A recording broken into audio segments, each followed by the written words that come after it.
to have the budget ranking member and the budget chairman here so we can talk a bit more about the broader Why don't you pick on him a little bit? So, Mr. Arrington, you posted this on X about a year ago. This is in August of 2024.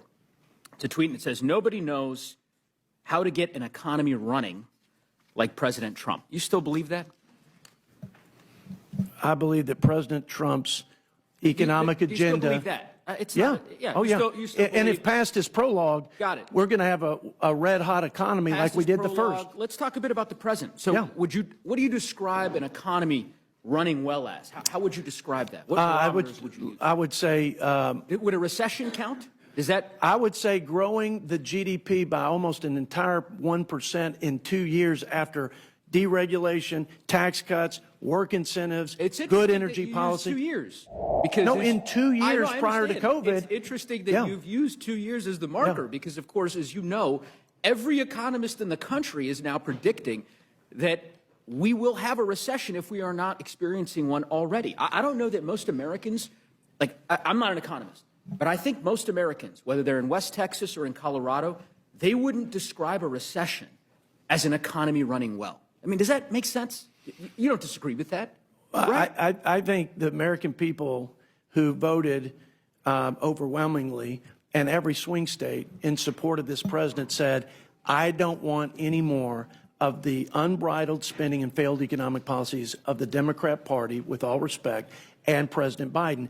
And the inflation that came with it, and the increased debt that came with it, and the depressed economy that came with it. It sounds like you're defending a recession. I don't get it, honestly. Oh, like, let's just level with each other. Let's just level with each other. I'd love to. Okay? If a Democratic president were in office, and we're taking actions that were causing a recession, you're going to tell me with a straight face you describe that as the economy running well? Let's be serious with each other. You know that. First of all, there's not a recession. There is the political courage to reset an unfair trade dynamic with the United States, which I hope you would support. Okay, so right? Stock market collapsing, bond market in turmoil, recession on the horizon. None of that, to you, constitutes an economy that isn't running well. That's a fascinating. That's a fascinating position to take. You know what's interesting? Okay, how about this? How would you describe a 1,000-point drop in the stock market? How would you describe it? I would say the stock market rises and falls. It's more sensitive to changes. Rises and falls. Okay, it's more sensitive to. Can I just complete my thought? You answered it. You said rises and falls. Changes in policies and a tremendous shift. I think you would agree with the policies of the last administration. Okay. And where this president wants to take our country. Is it a big deal or not? I mean, filibuster. Which one? A 1,000-point drop in the stock market. How would you describe that? I think it's going to be a much bigger deal when the stock market over the long run improves along with this economy and along with the worker wages. That's not what you were saying last year. That's not what you were.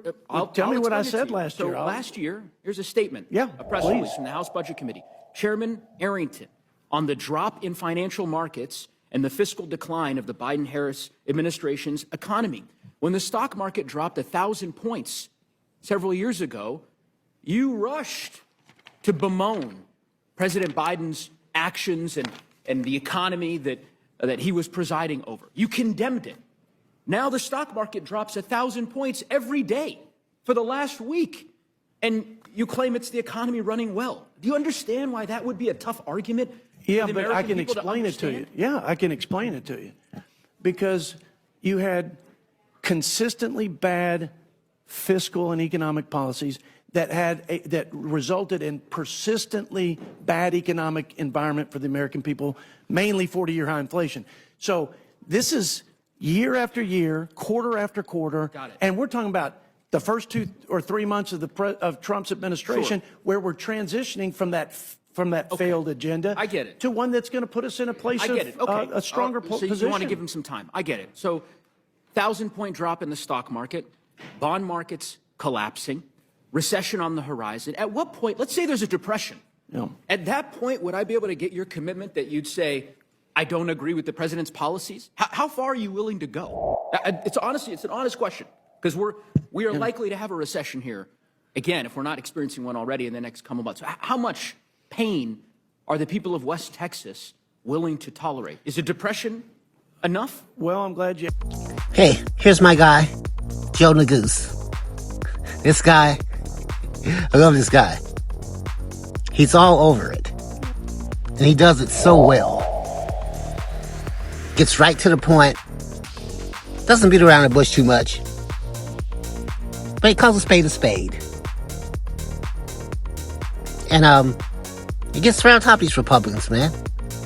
Calls them for the hypocrites that they are. It's okay when Trump destroys the economy in a matter of months, in a matter of days, actually. But when a Democrat actually improves the economy, does something slightly similar, but a whole lot less dangerous. A whole lot less dangerous to the economy. Especially not on purpose. That's Joe Biden. He's always trying to improve the economy. And this guy purposely, Trump, that is, wrecks the economy with far worse numbers. You can't call it out, though. The Republican can't call it out.